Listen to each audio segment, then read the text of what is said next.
Hello folks, this is a short video to demonstrate what it takes to build one of these 10 by 16 barn kits that you can get from your construction box store. The price I paid is shown on the screen there. I ordered it and had it delivered to the site.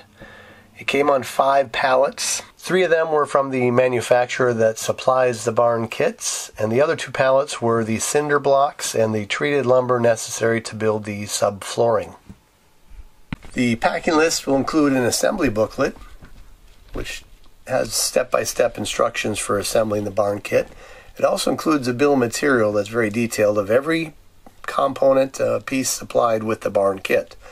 Now, when I received my kit, I didn't give this list much attention, but in hindsight, it probably would have saved a little time if I would have right up front taken the time to familiarize myself with all the various parts and the subtle differences between them. So the first step was building the floor. The directions were included for building the floor as well as the bill of material.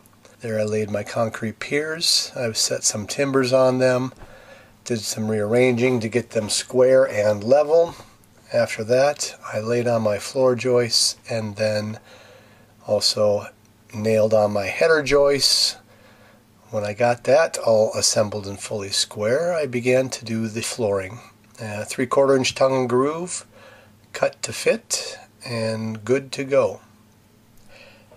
The first 5 steps of the instructions are assembling the trusses. They tell you how to build a jig by nailing some stop boards onto the floor and using that to arrange the pre-measured and pre-cut components for the trusses. So here's one that's set into the jig.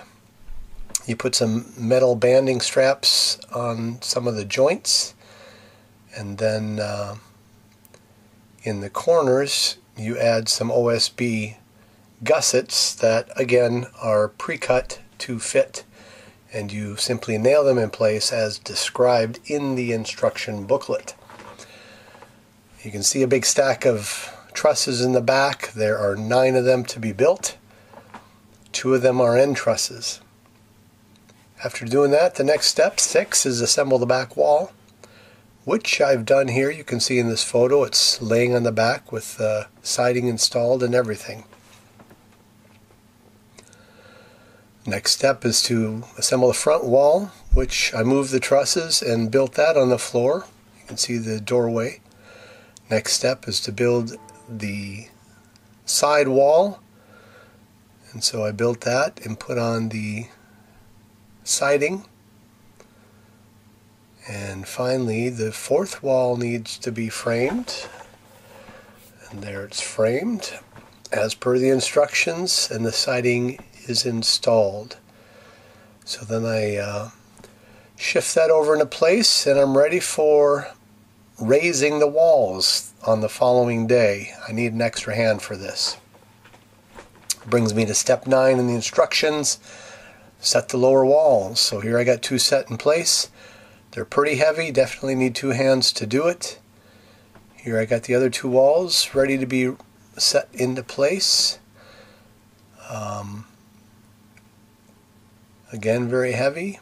But once that's done, you can proceed to step 13, install the trusses. And here we got one of the end trusses up. They're very heavy.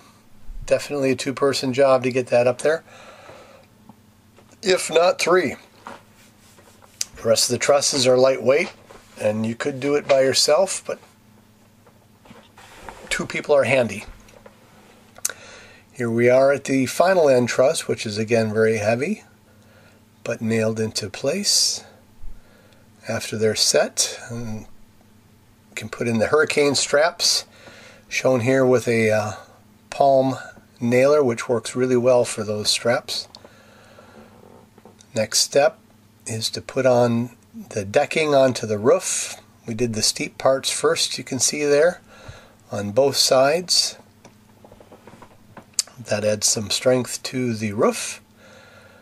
And the following day, my extra hand goes home and I'm back to work by myself, continuing to install the decking on the roof.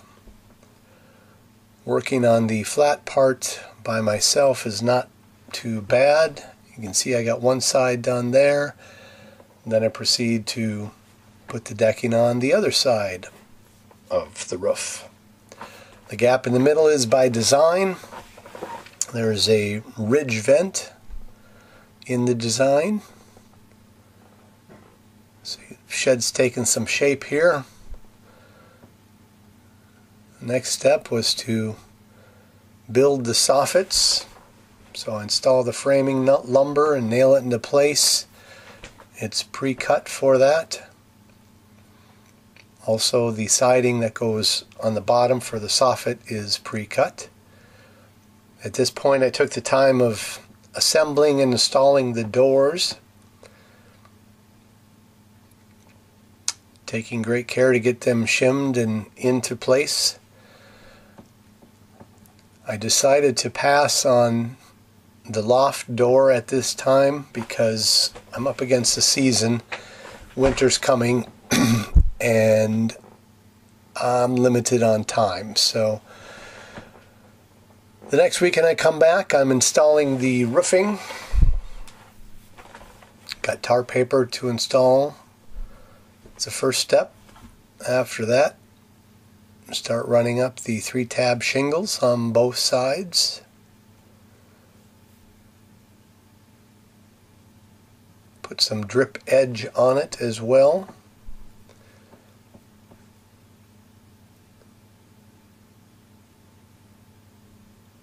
And once I get up to the top, then I'm ready for the ridge vent with some caps cut from the 3-tab shingles and nailed into place.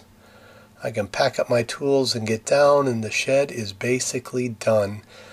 It's not painted, and I don't have the door installed for the loft, so the shed's all ready for winter. So the kit itself was $4,300. The extra material to build the flooring and the cinder blocks to support that were about $1,000. With tax, the total material costs were about $5,800. As for time, it took me 3.5 weekends to build this, which would be 7 days of work, and each day was probably 6 hours of actual work and wrench time. So that's roughly 42 hours, plus an extra 6 hours of help on one day in particular, so 48 person hours is what it took to build this shed. So I hope you found this video helpful to assess what it takes to build one of these kits, and then you can decide for yourself if it's something that you want to take on. If you appreciate this video, please give me a thumbs up and a like, and if you want to leave any questions or comments down below, I'll take a look and I'll respond to them all.